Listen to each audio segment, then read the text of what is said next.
Hello, BookTube, it's Amy. I just finished reading this book from 1929 titled Morocco Bound, Adrift Among Books by Edwin Valentine Mitchell. And the best way I can describe it is as a memoir or as a collection of essays, but there is a common thread throughout the book, and that topic is book collecting and anecdotes about his experiences selling books and publishing books as well. Because Edwin Valentine Mitchell was both a bookseller, he had a bookshop, and he introduces us to his bookshop here in Morocco Bound. In the very first chapter, his bookshop was located on Lewis Street, 27 Lewis Street. And he was born in Boston in the United States. So he was an American bookseller and an American publisher. And it was a very small publishing company, a small press. He sold some of his books out of his own shop.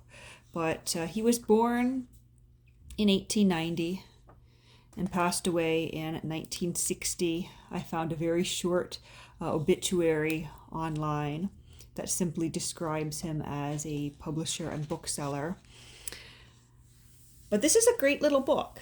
It combines his own personal experiences, what it was like to own and to run a bookshop in the 1920s in the United States,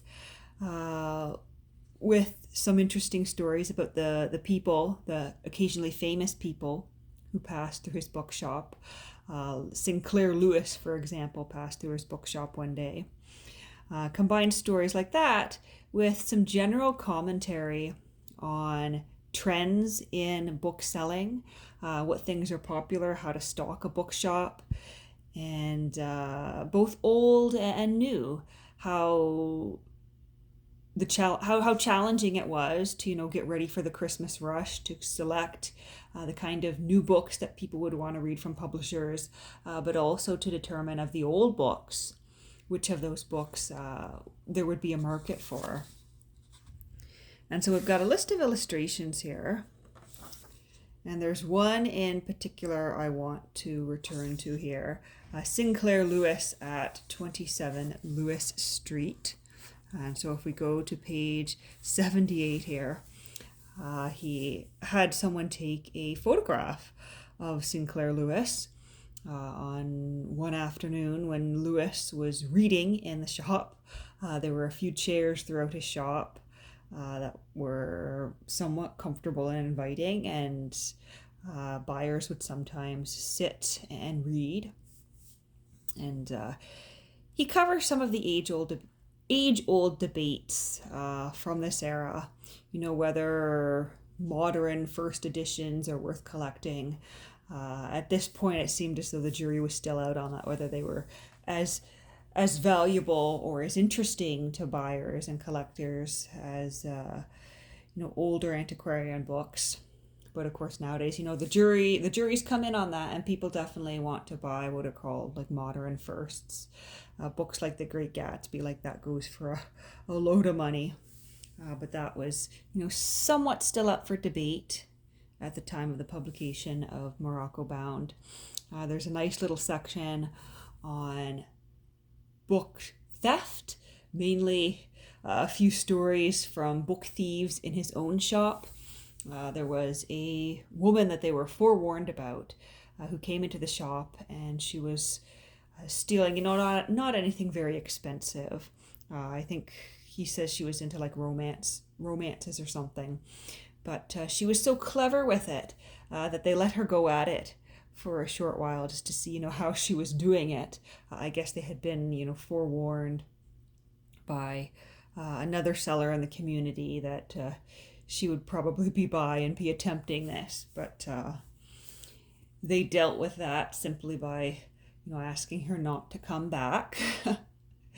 There's a story of a swindler who I guess became quite well known and was finally caught in San Francisco. He would show up, claiming to be a member of the US Navy, and maybe he was or he wasn't, a member of the US Navy just back from China, and he would show up with his Navy paycheck. And this was back in the days when I guess you could walk into any shop with your check, and as long as the check looked good, you could use it as payment. And so he would walk into shops, collect $89 worth of books, go to pay with his $100 paycheck, and get the remainder in cash. Walk out with that cash and ask for those books to be sent to whatever Navy base or whatever ship. And of course, those books would never be sent because they would find out the check was not good. And he wasn't after the books at all. He was mainly after that, $5 or $10 that he could get by getting that money back on the check.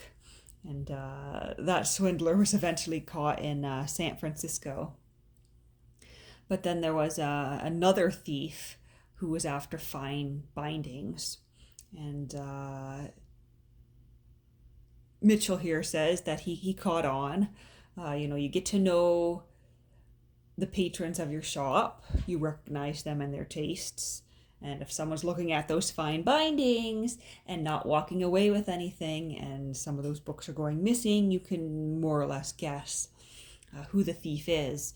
And so I guess in conversation, the next time this man came in, he casually dropped, I know who it is who's been stealing these fine bindings. And if he returns them, nothing more will come of it. If they're not returned, I'm going to have a warrant put out for his arrest. I'm going to go to the police. And I guess he found the bindings, the books with these fine bindings, subtly returned without another word about it. And I would assume that buyer stopped frequenting that shop. He talks a bit about the value of prints in books and how, especially in this time period, there was a trend in the late 1800s and into the early 1900s, a trend of scrapbooking, a trend of removing prints from books to frame them and keep them as art in and of themselves. He does acknowledge that it's kind of a desecration to the books themselves, but talks a bit about how this one technique for stealing prints from books in libraries, where the thief would check out the book in the normal fashion, or take the book in the normal fashion, look at it within the library, and then place a string inside, a string that, if you're not looking carefully, is going to look like a book ribbon, like it's a built-in ribbon that's meant to be a bookmark.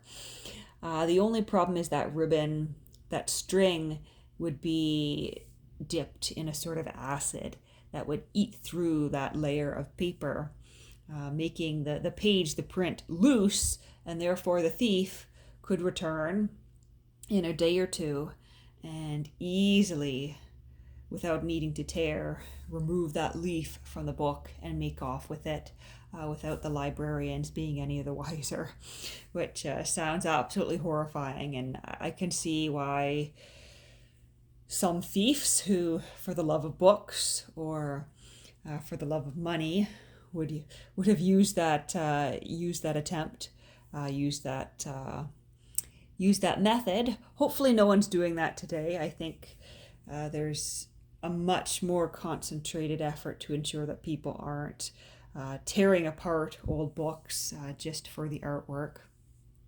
But he talks about that, and he talks about book thieves, and he talks about a little bit about the printing process and about what it's like to run a bookshop. And there's a chapter in here on going abroad. He talks about how, being a bookseller in the United States is an excellent excuse to go off to London or Paris or wherever else and to take a nice little holiday and to come away with some great finds to sell in your shop or for your own personal collection. And he does admit that even in the 1920s, it was increasingly less and less easy to come across deals in Europe. I guess in the, middle part of the 19th century and the late 19th century, it was kind of a thing to feed that emerging market in the United States by going to Europe, where there was kind of a glut of material that perhaps people didn't want so much to collect, to get those finds. And now, of course, I think in our age of the internet, you're just not going to find, those rare gems, those crown jewels, I think as he calls them here at one point. You're not going to find those jewels, in some open air bookstall or in some abandoned country house in Scotland or something like that. It's just not going to happen, because it's so much easier for buyers and sellers alike to be able to ascertain the true value of what they have. And with so many people wanting things, even in his era in the 1920s, the prices and the opportunity for a big profit, he says, just weren't what they used to be. And it's a great little book. I think if you're someone who loves to read about, book selling and book collecting and printing, this would be an excellent little book to check out. And for someone like me who absolutely loves the essay collections of A. Edward Newton, this is a great little book. And I almost find the writing style smoother and almost more accessible than Newton's books, because Mitchell here doesn't get too technical. He doesn't dive into authors too much, because, as much as I love Newton, sometimes in some of his essays, if he's talking about an author or a set of authors that I'm not particularly interested in, it can become a little bit dry.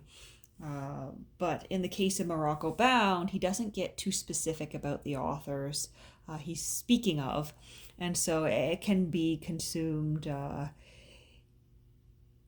a lighter manner, even if you're not particularly interested in reading about his particular tastes.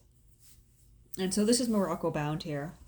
And we've got, great images for each of the chapter headings.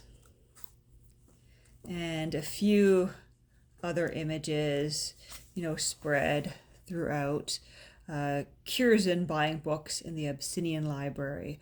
The books are in cases hanging on the walls. And there is a title mentioned here. I think I'm just a page over from it here, but I think this is one that I might have to dig up. By Robert Curzon, Visits to Monasteries in the Levant. I've not heard of this, but Mitchell describes it as one of the best travel books ever written. It is a lively and exciting account of Curzon's wanderings in search of lost classics amongst the litter of the monastic libraries. Traveling was a risky business when Curzon visited the Levant in the 1830s and 40s. I think I've heard of this particular rescuer, and I use rescuer in air quotes, rescuer of books before, but it certainly would be interesting to read his own experiences from his own pen. But that's all for now. I hope you're having a great Saturday, and I'll be back again soon.